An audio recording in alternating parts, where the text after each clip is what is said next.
Well, now, Kathy, here in South Africa, events on this continent are dominated yet again by the violence in the Central African Republic.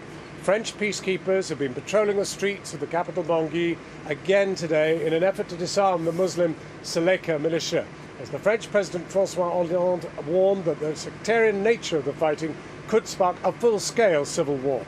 From the city, our chief correspondent Alex Thompson joins us live now. Thanks, John. Very good evening. Yes, I suppose it's a measure of slightly better news that things have been that much calmer in the capital that I can talk to you tonight about the humanitarian situation rather than the butchery that's been going on the streets not far from where I'm standing now. That situation is that there are now at least 70,000 people displaced by the fighting because they're too terrified to go home, and they don't seem to have any indication or any inclination to go home. That said, the French themselves were back on the streets, and that was the first thing that we came across when we went out this morning.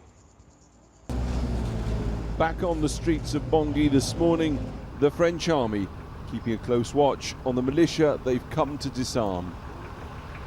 You see the corner down there? If you turn right a few hundred metres, there's a Seleka base. They're all sitting there outside that base at the front gates. They're heavily armed, they have assault rifles, and we saw at least one heavy machine gun.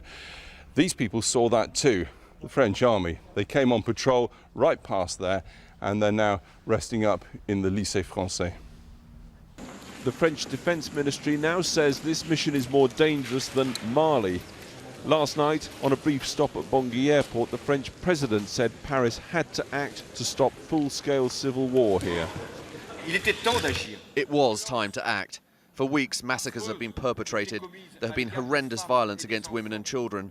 The clashes that were taking place and which are ongoing are taking on a religious dimension with the risk of ending in a civil war.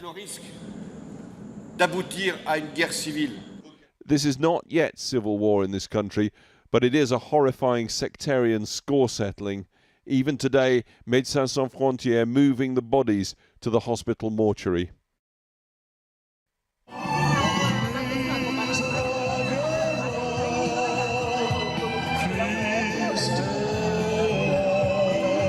Welcome to Don Bosco.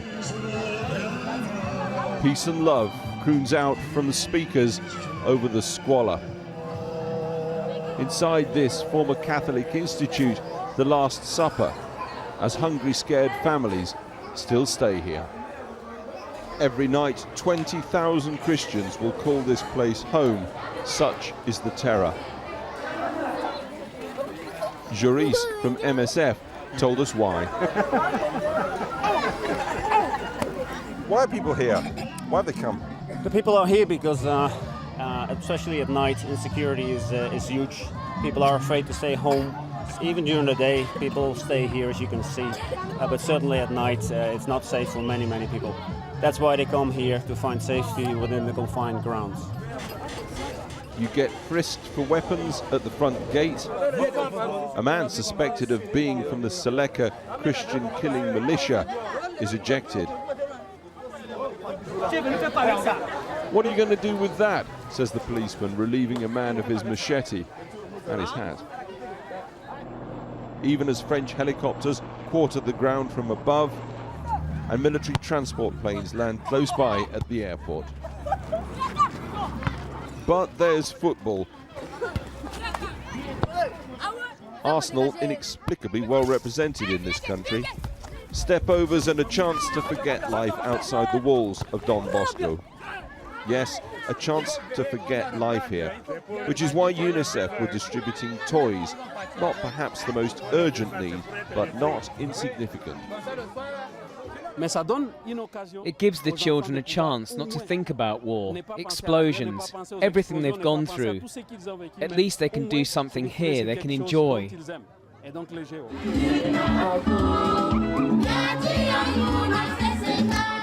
Others organise dancing for the children to help them forget a bit too. And a big shout out for our visit.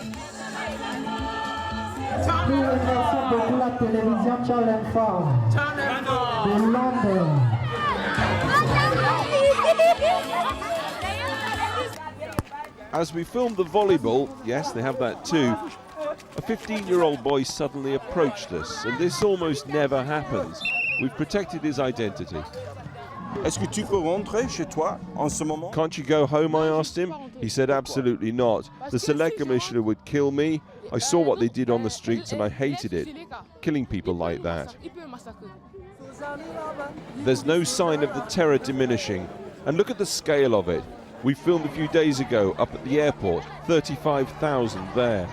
And then at the city monastery, 15,000. And now 20,000 here at Don Bosco.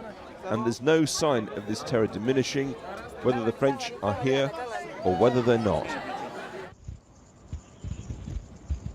Well, just to add into that, something which has just been pointed out to me by the man just standing there, our cameraman editor Stuart Webb, who reminded me that even before we came to this country, officially 400,000 people outside the capital are reckoned to be displaced by the fighting. In recent days, that can only have increased radically. That gives you some idea of the problem which is being faced here. No aid getting anywhere near the vast majority of those people.